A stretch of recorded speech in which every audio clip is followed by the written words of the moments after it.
안녕하세요. 오늘도 사연 튜브를 찾아주셔서 감사합니다. 오늘의 사연 시작하겠습니다. 안녕하세요. 저는 경기도에 살고 있는 여자입니다. 제가 사연을 보내는 이유는 임금님 귀는 당나귀 귀, 이런 전래동화 다들 한 번쯤 들어보신 적 있으시죠? 바로 그 임금님이 시모인데요. 최근 몇 주 동안 이 시모라는 여자 때문에 견디기 버거운 힘든 나날을 보냈던 저였어요. 이기주의자이자 남의 말은 죽어도 듣기 싫어하고 본인 말은 무조건 맞다는 논리, 딱 그런 사람이었습니다. 그래서 어디에 내놓아도 창피한 이야기이지만 이렇게 용기를 내서 저의 이야기를 살짝 내비쳐 보려고 합니다. 우선 제 소개를 해보자면 저는 예전부터 아이들을 참 좋아했어요. 명절 같은 때 저희 집이 큰 집이었어서 가족들이 모두 저희 집으로 모이곤 했었는데 그럴 때마다 놀러오는 친척 동생들도 살뜰히 챙기곤 했죠. 어른들도 저만 보면 미연이가 참 아이들을 좋아하네. 나중에 시집 잘 가겠어.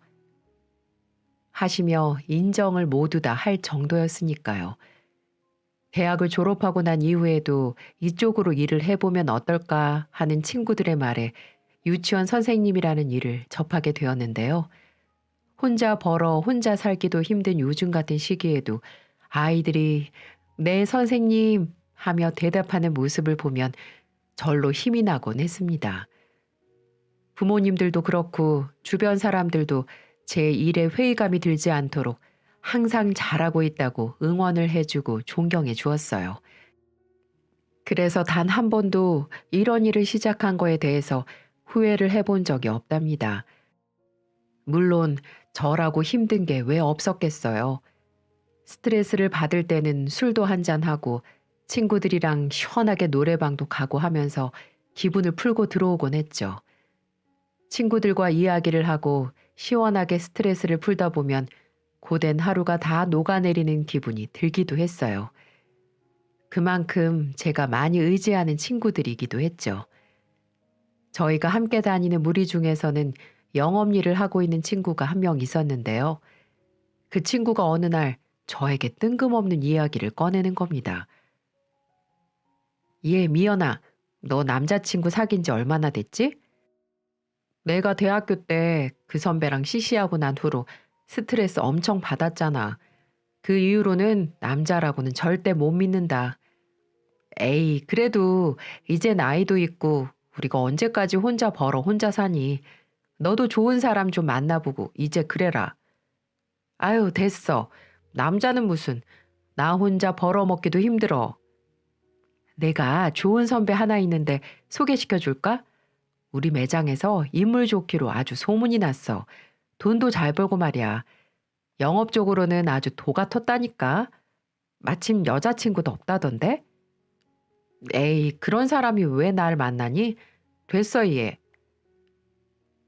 말은 그렇게 했지만 사실 저도 외로움을 느끼던 찰나였고 친구의 말처럼 제가 결혼 생각이 없는 것도 아니었기 때문에 언제 이런 기회가 생기겠나 싶어 더 나이 들기 전에 한번 만나보기로 했어요. 그렇게 남편과 인연을 맺게 되었죠. 사실 내색은 하지 않았지만 서로 나이가 찼고 결혼할 때가 되었다고 느끼던 찰나였기 때문에 실질적인 결혼 생활에 대해 이야기를 나누게 되었어요. 그러다가 남편의 가족들에 대한 이야기도 종종 듣게 되었죠. 사실 우리 아버지가 나 어릴 때 돌아가셨어. 나는 기억이 잘 안 나긴 하지만 그것 때문에 엄마가 나랑 여동생한테 많이 의지하곤 하셨지. 아, 어머님 혼자 오빠랑 아가씨까지 키워주신 거구나. 정말 힘드셨겠다. 요즘 세상에 그런 건 흠도 아니야. 걱정하지 마. 우리 부모님도 잘 이해해 주실 거야. 고마워, 미연아. 그런데 우리 엄마가 나랑 동생한테 많이 의지하셔서 결혼을 한다고 해도 엄마랑 동떨어진 생활을 하는 건 어려울 것 같아. 장남인 만큼 많이 챙겨드리고 싶기도 하고. 그래도 모시잔 이야기는 절대 안 할게. 엄마 마음 다 똑같은 거지 뭐. 오빠도 잘 챙기겠지만 나도 딸처럼 살갑게 굴도록 노력해 볼게. 솔직하게 모든 것들을 오픈해서 이야기해주고 자신이 챙길 수 없는 부분까지 모두 털어놓는 남편을 보고 이 사람이라면 내가 노력할 만한 가치가 있겠구나라는 생각이 들었습니다. 그리고 바로 상견례 날짜를 잡았죠. 우리 현철이한테 이야기 많이 들었어요. 반가워요. 어머님, 말씀 편하게 해주세요. 이제 우리 식구가 될 사람이니 그렇게 하마. 유치원에서 근무한다고? 네, 어머님. 아이들을 제가 워낙 좋아해서요. 아이들 가르친다는 게 보통 일이 아닐 텐데 성격이 참 좋은가 보네. 우리 현철이가 신부감 하나는 잘 고른 것 같다. 시어머님의 첫인상은 온화하고 친절하셨어요. 아버지 없이 자란 그이가 그늘이 없어 보였던 게 시어머님의 사랑 덕분이구나라고 생각을 할 정도였죠. 그렇게 속전속결로 정신없는 나날을 보냈던 것 같아요. 하루라도 빠르게 이 사람과 행복한 신혼생활을 보내고 싶었죠. 그러던 어느 날 예비 시어머니 호출로 저와 오빠가 같이 상견례 이후 처음으로 시댁을 방문하게 되었습니다. 상견례 때는 너희 결혼 준비 너희가 알아서 한다곤 했지만 나는 아무것도 안 해줄 생각 없다. 현철이 결혼시키려고 너희 아버지 죽고 나서 남긴 것들 모두 쓰지 않고 차곡차곡 모아뒀다. 현철이 회사 근처에 집 한 채 얻어줄 돈은 되니까 거기로 신혼집 잡아서 살거라. 나는 절대 합가할 생각 없으니까 그렇게 알고. 어머니, 이렇게까지 생각해 주실 줄 몰랐는데 정말 감사드려요. 저희 부모님께도 말씀드리고 혼수도 든든하게 준비할게요. 사실 저희 힘으로 시작하고 싶은 마음이 없는 건 아니었습니다. 하지만 현실이라는 게 참 벽이 높더군요. 회사 근처 경기 주요 지역 쪽으로 집을 얻으려고 하면 집값이 어마어마하고 그렇다고 멀리 가자니 각자 너무 직장과 멀어져서 출퇴근하기가 너무 힘들 것 같았죠. 저희가 가진 재산으로는 갈 수 있는 곳이 너무 적었고 신혼집에 혼수에 차까지 마련하려면 정말 빠듯했습니다. 그러던 와중 이렇게 반가운 소리를 들었으니 거기에다가 합가까지 생각도 없다고 하시니 얼마나 반가웠겠어요. 고민할 것도 없이 저희는 시어머니가 구해준 집에서 신혼생활을 하기로 했습니다. 그렇게 우리는 남들의 축복 속에 결혼을 하게 되었고 단란한 가정을 목표로 노력하기 시작했어요. 저의 첫 번째 목표는 최대한 애를 많이 낳는 거였습니다. 저는 외동딸로 자랐고 남편은 일찍 시아버님이 돌아가셔서 집안이 조용했기 때문에 우리는 시끌벅적한 가정을 꿈꿨어요. 현재 우리나라가 저출산이 문제라고 하지만 저는 개의치 않았습니다. 그래서 우리는 신혼 때부터 깨가 쏟아지게 노력을 했습니다. 그런데 어느 날이었어요. 갑자기 초인종 소리가 띵동 하고 울리더군요. 뭔가 느낌부터 쎄하긴 했어요. 그 시간이 밤 10시가 넘은 시간이었거든요. 그 시간에는 택배라든지 제가 알 만한 사람이 올 시간이 아니었죠. 그래서 남편에게 먼저 물었습니다. 엥? 이 시간에 누구지? 혹시 올 사람 있나 여보? 모르겠네. 당신이 한번 나가봐. 나는 오늘 좀 피곤하네. 그래서 저는 옷을 주워 입고 현관문으로 향했습니다. 그리고 현관문에 비친 인터폰을 보고 놀라고 말았어요. 그 시간의 불청객은 바로 시어머니셨습니다. 어머니, 이 시간에 웬일이세요? 미리 연락하고 오시면 기다리고 있었을 텐데요. 아니다. 내가 우리 아들내미 집에 오는데 일일이 보고하면서 와야 되니? 갑작스럽게 방문을 한 어머니 때문에 저와 남편은 옷부터 갈아입어야만 했습니다. 남편도 그때서야 시어머니를 마중 나오기 시작했어요. 어머니, 갑자기 어쩐 일이세요? 미리 말씀해 주셨으면 제가 모시러 갔을 텐데요. 됐다. 둘이 부부 아니라고 할까봐 똑같은 말을 반복하니 얼른 이 반찬이나 냉장고에 좀 넣어놔라. 아니다, 내가 넣으마. 냉장고가 저기 있지? 아니에요. 힘드신데 어머니 제가 할게요. 저는 이렇게 말을 했지만 어머니는 본인이 한다면서 기어코 냉장고 쪽으로 반찬을 들고 가셨습니다. 솔직히 제가 냉장고에 넣는다고 말한 이유가 있었어요. 그날따라 냉장고가 엉망이었거든요. 그래서 내일 되면 치워야지 생각하고 있었는데 어머니가 냉장고 문을 열면 분명 잔소리 하실 게 분명하다는 생각이 들어 제가 한다고 말씀드린 거였어요. 아이고 냉장고가 이게 뭐니? 이 치킨은 언제 먹고 여기에다 놔둔 거야? 이 먹다 남은 피자는 뭐고? 너네 밥은 안 먹고 이런 걸 지금껏 먹고 살았니? 너희 맞벌이 한다고 이렇게 아무 음식이나 먹고 그러는 거 아니야. 몸에도 안 좋고 한국 사람들은 밥을 잘 먹어야 체력도 좋고 일도 잘하는 건데 이게 뭐 하는 짓이니? 현철아, 네가 말해봐라. 에이 엄마, 이 사람도 바쁜데요. 그리고 지금 이 사람도 노력하고 있어요. 그러니까 너무 뭐라 하지 마세요. 엄마가 가끔 와서 이렇게 반찬 가져다 주시면 되죠. 어휴, 이럴까봐 내가 가지고 온 거야. 안 왔으면 어쩔 뻔했니? 참, 나 오늘 자고 간다. 예, 여사님. 저도 내일 쉬는 날이니까 눈치 보지 마시고 편하게 쉬세요, 엄마. 정말 헉 소리가 절로 나왔습니다. 갑자기 뜬금없이 휴무 전날 오셔서 제게 잔소리를 한 바가지를 하고서는 자고 가신다뇨. 바로 남편을 안방으로 호출했죠. 여보, 지금 뭐 하는 거야? 뭐가? 말도 없이 오셔서는 자고 가신다니. 당신 오랜만에 제대로 쉬는 거라서 내가 얼마나 기대한 줄 알면서 그런 말을 해? 아니 그럼 어떡해. 이 시간에 다시 택시 타고 가시라고 해? 우리 먹으라고 반찬까지 가져다 주셨잖아. 아무리 그래도 그렇지. 지금 이게 뭐 하는 거야? 우리 엄마가 갑자기 들이닥쳤어도 당신 이해할 수 있어? 알겠어, 미연아. 정말 미안해. 내가 다시는 이런 일 절대 없도록 할게. 약속. 오늘 한 번만 봐주라.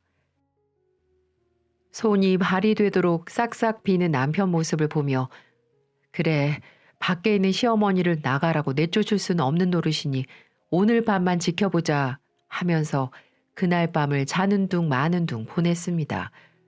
그리고 다음날 아침이 되었죠. 여보, 밥 먹어. 어머님 식사하세요. 아침 시간이 원래 이렇게 늦니? 평소에는 현철이 출근 시간에 맞추는 거 맞지? 여자가 집에 있다고 너무 퍼져 자고 있으면 보기 안 좋다. 엉덩이만 커지고 몸만 옆으로 퍼져. 어머님, 이 사람은 아침 먹는 거 별로 안 좋아해서 각자 주스 먹거나 우유 마시고 나가요. 그래요, 엄마. 난 아침 먹으면 출근해서 배가 아프더라. 우유 한 잔이면 딱 좋아요. 그러니 너무 걱정하지 말아요. 남편은 이렇게 시어머니에게 말은 했지만 시어머님의 잔소리는 집에 가시기 전까지 끝날 기미가 보이지 않았습니다. 현철이는 옛날부터 장이 안 좋으니 양배추를 삶아서 된장하고 줘봐라. 평소에 버섯이나 고구마 같이 좋은 음식들도 맛있게 요리해서 자주 먹이고 우리 아들이 또 입맛이 까다로워서 맛이 없으면 먹지를 않아. 아, 그리고 현철이가 영업하느라 회식을 많이 하지? 그럴 때는 피를 맑게 해주는 미나리를 푸짐하게 넣고 매운탕 한번 끓여 먹여봐라. 해장에도 좋지만 건강에도 아주 으뜸이란다. 생선은 좋은 녀석으로 잡뼈 말고 통생선으로 넣어서 끓이고.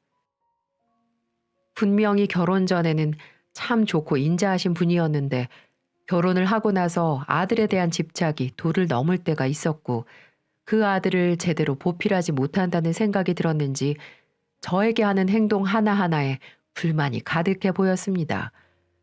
생전 이런 취급을 받는 건 처음이었어요. 화가 잔뜩 났지만 그럴 때마다 남편이 제 편을 들어주면서 평소에 얼마나 잘해주는지 또 얼마나 내조를 잘하는 사람인지 술술 읊어주는 바람에 어머님 가시고 싹싹 빌게 하는 걸로 넘어가 주었죠. 그런데 남편이 제 편을 드는 모습이 너무 마음에 안 들었는지 그 이후로 시어머님의 선 넘는 행동은 계속되었습니다. 예, 아직은 애 낳을 생각하지 말거라. 너 일 그만두고 안 그래도 힘들 텐데 애까지 먹여 살리려면 우리 현철이 등골 휘지 않겠니? 그 시기에는 신혼집과 제가 다니는 유치원이 왕복 2시간 40분이나 걸려서 너무 힘이 들다 보니 전에 다니는 유치원은 그만두고 새로운 유치원을 알아보고 있는 중이었어요. 근데 그걸 어머님은 못마땅하셨나 봅니다. 그리고 우리 임신 계획까지 참견하시니 좀 너무하다는 생각이 들었어요.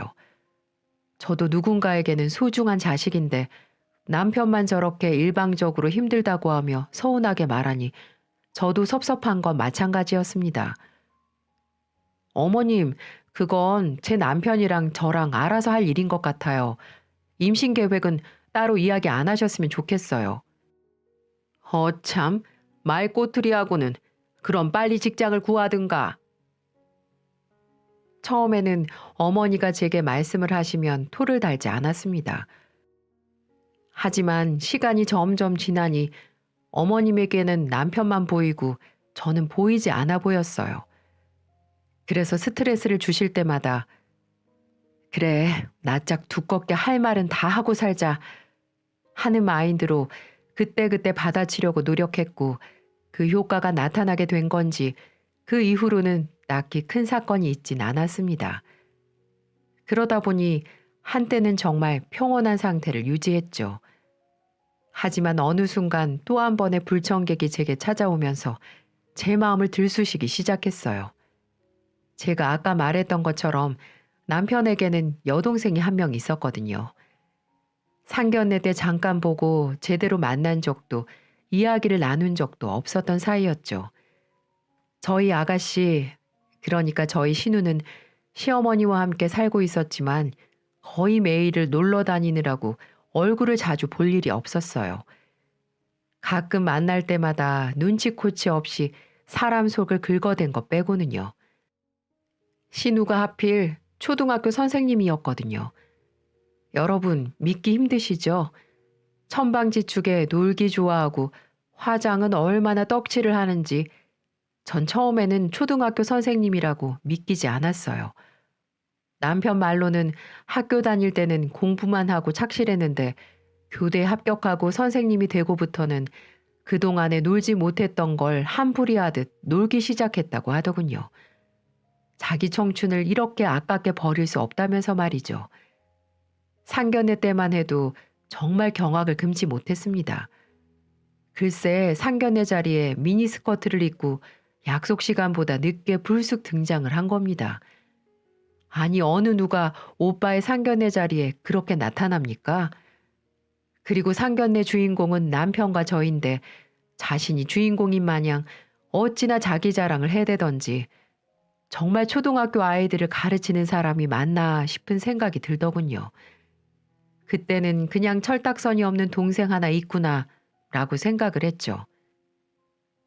언니, 제가 나이는 언니보다 어리지만 그래도 아가씨 호칭 붙여야 하는 거 알죠? 네, 그럼요 아가씨. 저도 말 편히 할 생각 없어요. 언니 결혼하기 전에 유치원에서 일했다면서요? 같은 선생님인데 공무원은 아니잖아요?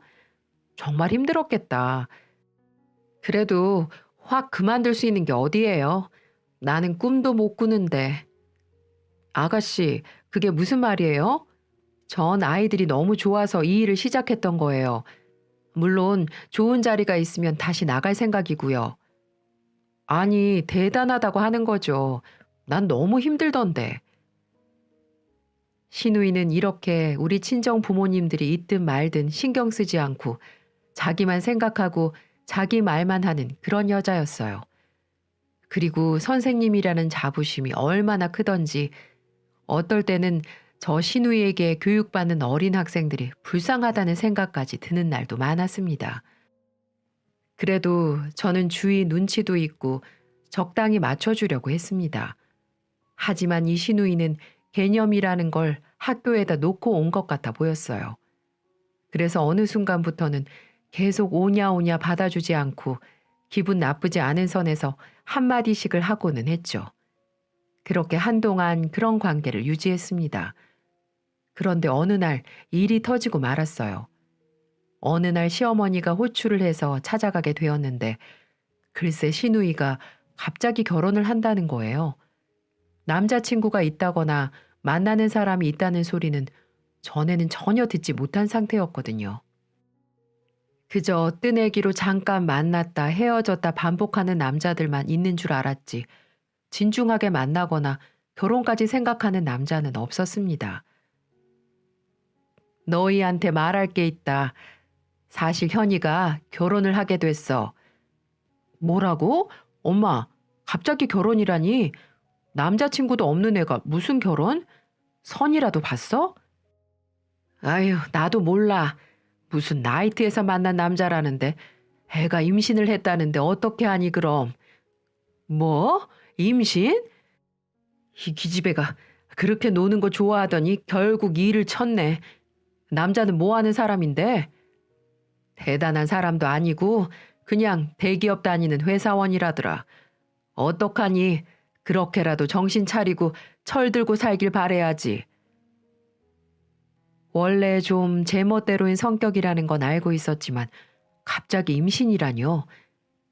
그렇게 어머님 댁을 다녀오고 나서 남편한테 자세히 물어봤습니다. 아가씨가 노는 거 좋아해? 초등학교 선생님이라며. 나이트는 뭐고 속도 위반은 또 뭐야? 휴, 사실 내가 창피해서 당신한테 말 안 했는데 취업을 하고 나서 애가 고삐가 풀린 건지 능력이 생기고 나이트를 그렇게 다니고 있더라고.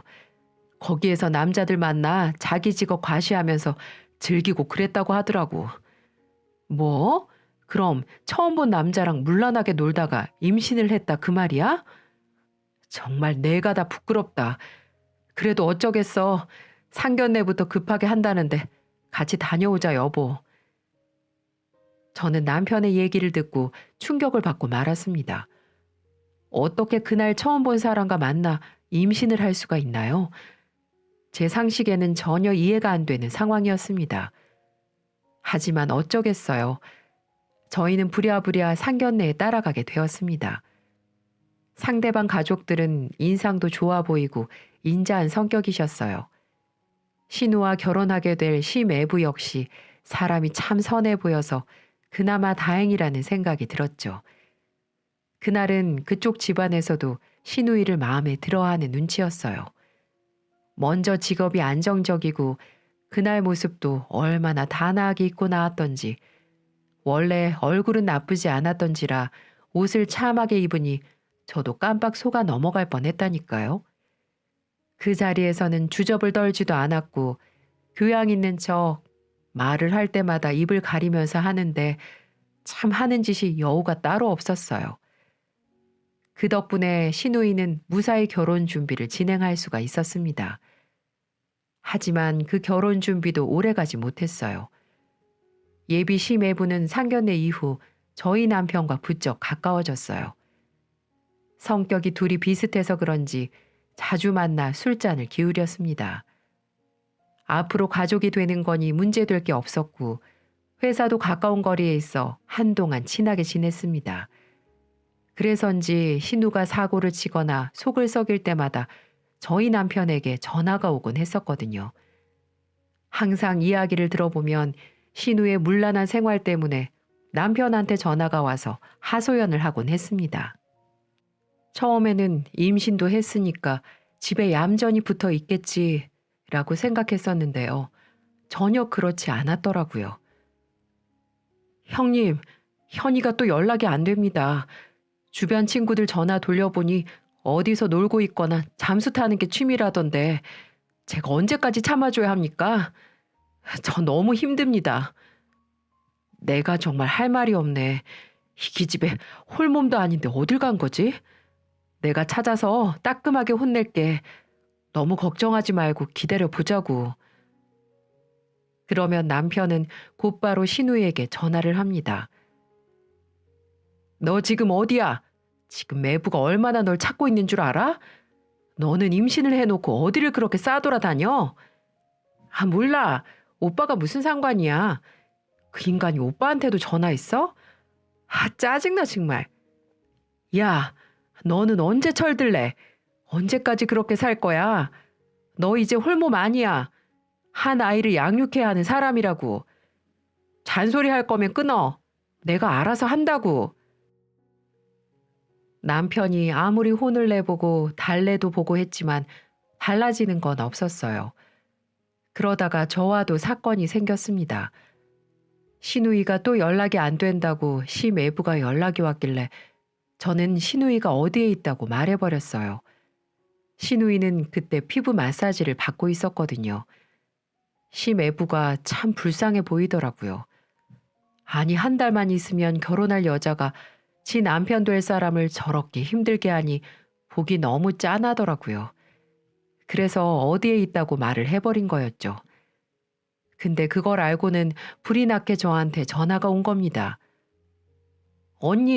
언니가 뭔데 이 사람한테 제가 어디 있는지를 이야기하세요? 아가씨, 제발 철 좀 들어요. 뱃속의 아기는 무슨 죄가 있어서 그렇게 몸을 혹사시키세요. 아가씨 초등학교 선생님이잖아요. 아이가 불쌍하지도 않아요? 아, 참나. 언니가 뭔데 그런 말을 해요? 유치원에서 아르바이트나 했으면서 뭘 아냐고요? 제게 이렇게 말을 하면서 제 직업을 가지고 이제는 비하를 하는 겁니다. 저는 지금까지 참았던 게 폭발하고 말았어요. 뭐? 야, 신년이. 이게 아가씨라고 봐줬더니만 내가 손 윗사람이고 네 오빠 마누라야. 네가 뭔데 내 직업을 비하하고 말을 함부로 해? 한 번만 더 나한테 함부로 하면 홀몸이 아니고 뭐고 아주 끝을 볼 줄 알아. 알았어, 이년아? 저는 너무 화가 난 나머지 신우이에게 한풀이 하듯 질러버렸습니다. 남편이 전화를 빼앗아서 대신 혼내느라고 무마가 되었지만 신우이는 정말 막장 그 자체였고 이기주의의 고집불통 그 자체였습니다. 다시는 엮이고 싶지 않는 마음뿐이었죠. 그마저도 오빠가 되어서 버리지도 품지도 못하는 남편이 안쓰러워 보이기까지 할 지경이었어요. 그 일이 있고 난 후 정확히 2주쯤 지나고 나서 한 번도 연락이 없던 신우이에게 전화가 왔습니다. 또 무슨 추태를 부리려고 전화를 했나 받지 않았지만 계속해서 울리는 벨소리에 화딱지가 나서 전화를 받았습니다. 무슨 일이세요? 또 뭐 할 말이 남았어요? 언니, 그때는 제가 정말 죄송했어요. 제가 임신 중이라 예민했던 것도 있고 너무 철이 없었나 봐요. 갑자기 왜 그러시는 거예요? 사실 저 파혼 당하기 직전이에요. 저는 계속 정신 차리겠다 하고 있는데 그 사람은 제가 못 믿어온가 봐요. 이런 상황이 되니까 주변 사람들을 돌아보게 되나 봐요. 저 언니한테 못된 말 해서 벌 받는 거 맞죠? 아가씨 상황은 정말 안타까운데 저는 해줄 말이 없어요. 제가 매부였어도 아가씨 더는 참아주지 못했을 거예요. 파혼 이야기가 아니었다면 아가씨 이렇게 반성했을 것 같아요? 저는 더 이상 이야기해줄 말 없으니까 아가씨 스스로 헤쳐나가야 할 거예요. 언니, 도와달라고 전화한 거 아니에요. 저는 그냥 사과드리고 싶었어요. 이만 끊을게요.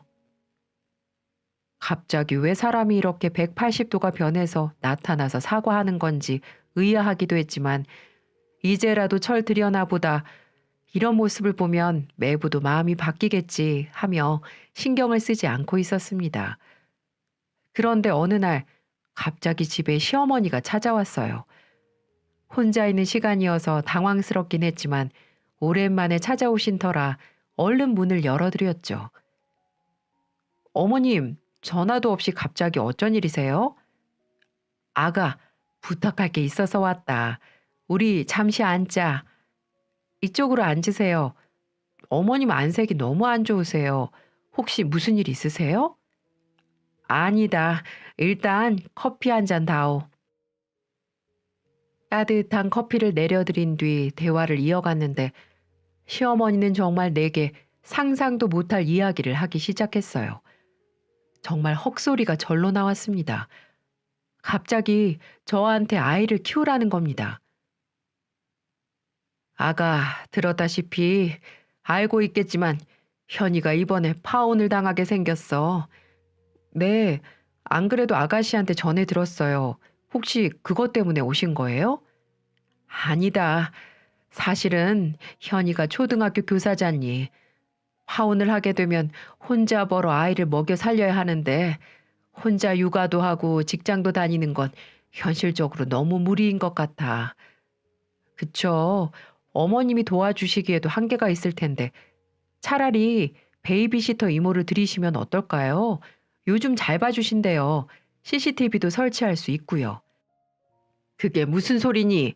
어떻게 잘 알지도 못하는 사람을 집에 들이고 애를 맡겨. 그건 아닌 것 같고 아직 너희가 애도 없고 하니까 너희 밑으로 출생신고를 하는 건 어떠니? 네? 어머님, 뭐라고 하셨어요? 우리 현이 인생 망칠 수 없지 않니? 너희는 이미 결혼도 했고 우리 현철이 벌이는 적은 편도 아니니까 아이 하나 있어도 잘 키울 수 있을 거다. 현이가 너희한테 다달이 금전적으로도 도와줄 거야. 어머님, 진심으로 하시는 말씀이세요? 어떻게 남의 자식을 키워요? 말도 안 돼요. 남의 자식이라니. 그래도 너의 피부친데 같이 살다 보면 가족 되는 거다.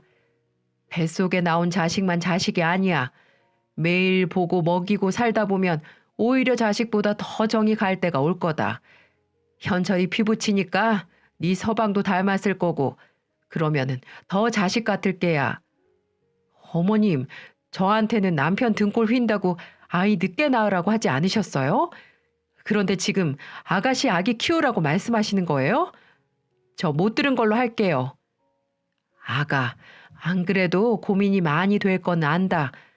그래서 내가 너희 든든하게 지원해 주겠다는 거야. 자, 2천만 원이다. 이걸로 아기 방 꾸미는데 충분히 쓰고도 남을 거야.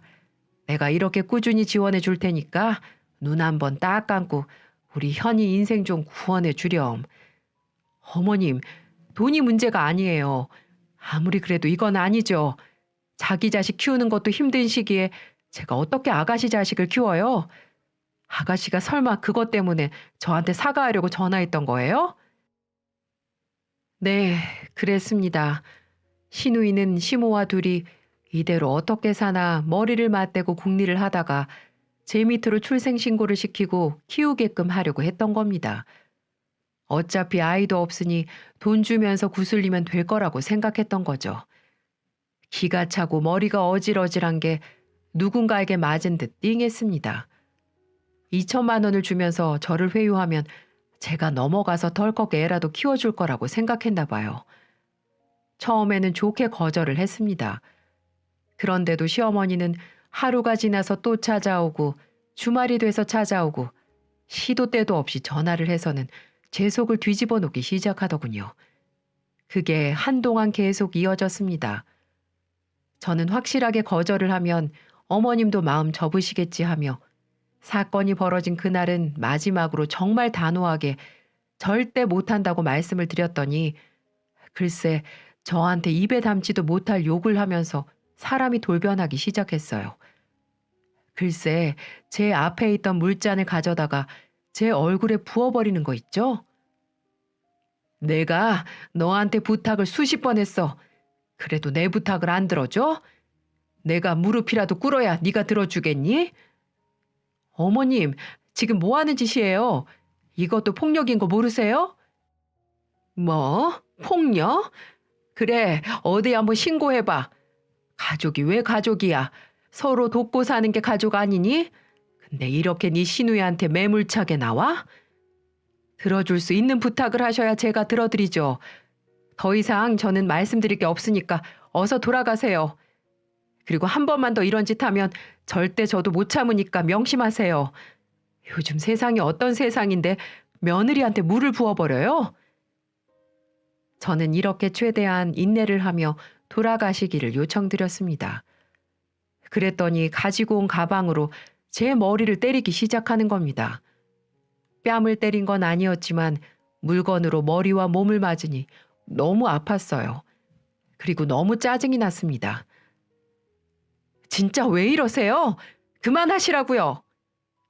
니년 천한년이 우리 현철이 데리고 갈 때부터 내 알아봤어야 했다. 집엔 여자가 잘 들어와야 한다던데 니깐년이 우리 현이 인생을 망치려고 들어? 저는 그 순간 머릿속에서 뭔가가 틱 하고 끊어진 듯한 느낌을 받았습니다. 정신을 차려보니 아악 소리를 지르며 시모의 머리채를 잡고 있는 저를 보았죠. 저는 이성을 잃어버린 채 시모의 머리끄댕이를 잡고 집 밖으로 내쫓아 버렸어요. 다시는 찾아오지 말고 전화도 하지 말라고 2천만 원을 던져버리고 문을 쾅 닫아버리니 밖에서 기가 찬 듯 깔깔 웃고 있는 거 있죠? 정말 그 소리가 아직도 잊혀지질 않네요. 처음에는 이래도 되나 싶은 생각이 있었지만 정신을 차리고 보니 정말 속이 후련하더군요.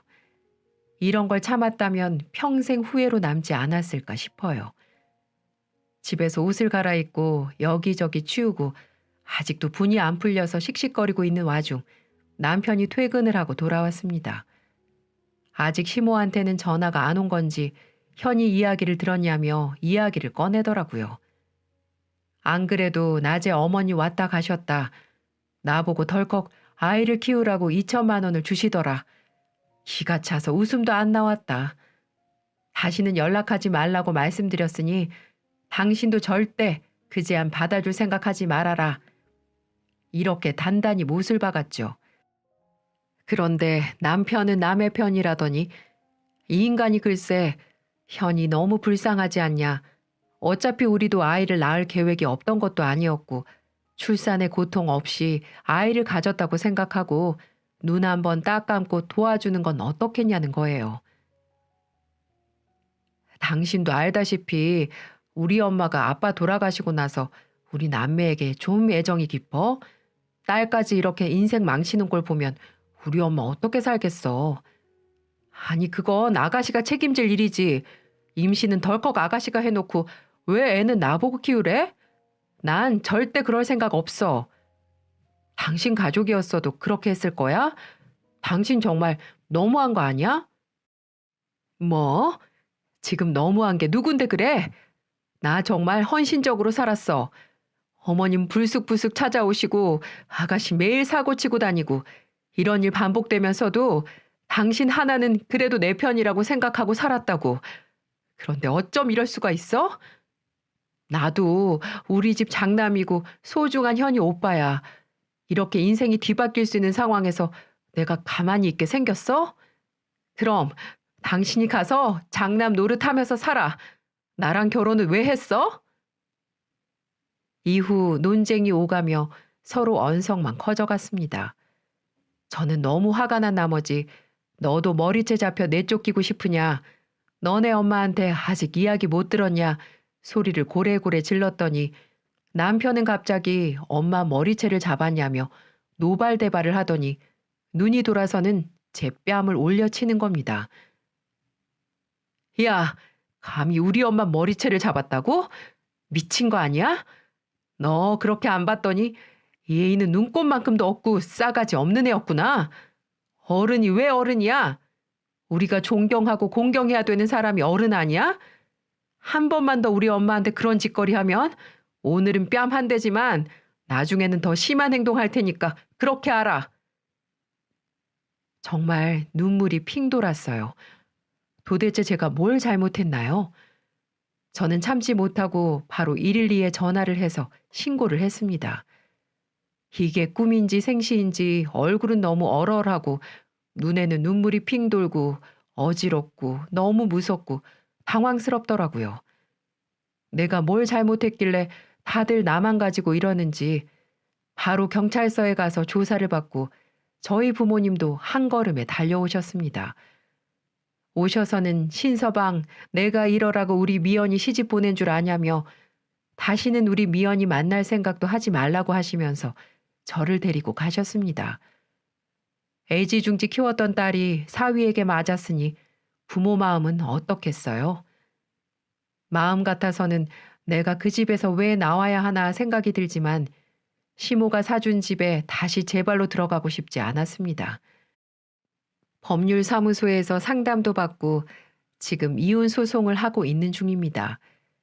경찰 조사 이력까지 남아 있어서 100이면 100 저에게 유리할 거라고 어딜 가도 말씀을 해주셔서 아주 빈틈없이 준비해서 대응하고 있어요. 그리고 시모가 제게 시누이의 아이를 제게 키우라고 했던 통화 내역, 문자, 카톡 등을 증거로 제시해서 시모에게도 위자료를 청구한 상태고요. 또 신우는 예비 심애부 때문에 골치 좀 아픈 상태더군요. 심애부는 본인이 어쩔 수 없이 파혼을 선언하긴 했지만 화가 잔뜩 나는 듯 보였습니다. 본인이 신우랑 결혼할 것을 철석같이 믿고 신혼집도 이미 계약을 한 상태였고 청첩장도 이미 지인들에게 돌리기 시작했나 보더라고요. 그런 와중에 글쎄 신우이는 남자들하고 주말에 강원도로 놀러가고 그랬나 보더라고요. 그래서 참지 못하고 예비 심애부가 파혼을 선언했던 거였습니다. 그래서 파혼 당하고 제게 자신의 아이를 호적에 넣어 키워달라는 거였어요. 참 어이가 없었습니다. 하지만 신우의 그 행동은 예비 심애부를 얕잡아 본 행동들이었죠. 예비 심애부는 신우가 다닌 해당 학교에 민원을 제기했나 보더라고요. 신우의 문란한 사생활, 평소에 하는 행동들, 파혼을 하게 된 이유들, 모든 걸 해당 학교에 보내버렸다고 했어요. 결국 한순간에 이미지가 안 좋아진 신우이는 임신을 이유로 학교에 육아 신청을 했다고 하더라고요.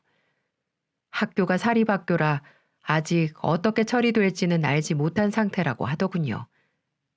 솔직히 제가 심해부 입장이었어도 정말 억울했을 것 같아요. 이제 결혼을 앞둔 여자가 그렇게 행동하면 어느 누가 좋아하겠어요? 아마 이제는 혼자 아이를 키우면서 세상이 얼마나 팍팍하고 미혼모로 사는 게 얼마나 힘이 드는지 뼈저리게 느끼게 될 겁니다. 남편은 이혼 소송 내내 제게 무릎을 꿇으며 용서를 빌었지만 전 절대 받아주지 않았어요.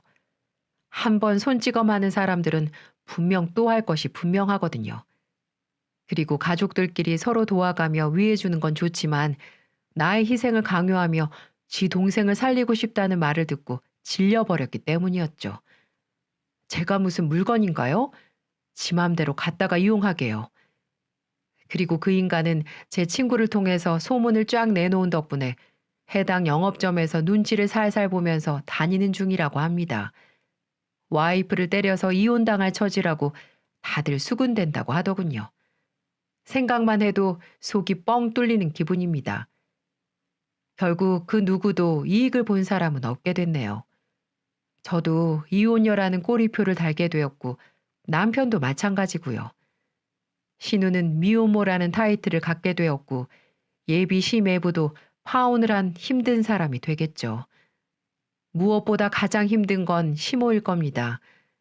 자식이 둘 있는데 아들은 이혼남에 딸은 앞으로 미혼모로 살아갈 테니까요. 사람 사는 거 다 거기서 거기라고 하지만 정말 저에게 이런 일이 일어날 줄은 꿈에도 상상하지 못했습니다. 지금은 친정집에서 어떻게 보면 개운하게 또 어떻게 보면 찝찝하게 하루하루를 보내고 있습니다. 주변에서는 힘들겠다, 걱정되겠다 이야기하지만 지금은 그저 모든 것들을 잊고 푹 쉬고 싶은 생각뿐이네요. 가끔씩 시모 머리채를 잡고 뒤흔든 저의 모습이 생각나면서 한 번이라도 더 흔들 걸 이러며 아쉬워하기도 한다니까요. 이 인간 덕분에 이제 남자, 시댁, 결혼 이런 거에 아주 신물이 납니다. 앞으로 재혼을 생각할 일도 없을 것 같고 제가 좋아하는 아이들 가르치는 일 하면서 혼자 잘 먹고 잘 살 수 있도록 노후나 대비해 보려고요. 하루빨리 소송이 마무리돼서 법적으로 빨리 남남이 되었으면 좋겠네요.